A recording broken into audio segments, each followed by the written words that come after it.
L'engagement de la Banque mondiale à soutenir le développement de la Côte d'Ivoire a été réaffirmé au cours de cette audience.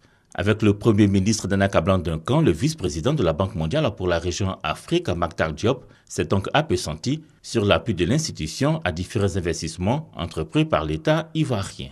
Nous avons discuté d'un certain nombre de priorités que le gouvernement a dans ce qui concerne l'assainissement de la ville et des villes secondaires. Nous allons appuyer le gouvernement dans la mise en œuvre de son programme d'assainissement. Nous avons discuté également de comment accompagner le gouvernement dans son programme ambitieux d'investissement dans le secteur des infrastructures.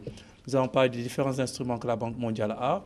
Nous voulons aider la Côte d'Ivoire à accéder de manière encore plus facile au guichet des ressources non concessionnelles qui permettront justement de financer ces projets d'investissement importants.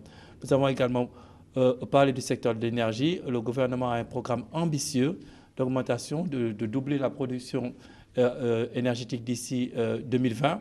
Et il s'agira pour nous d'aider le gouvernement dans le secteur de l'hydroélectricité et d'autres formes d'énergie. Le vice-président de la Banque mondiale pour la région Afrique s'est félicité des avancées du gouvernement ivoirien sur la route de l'émergence avec un taux de croissance de plus de 9% ces 2 dernières années.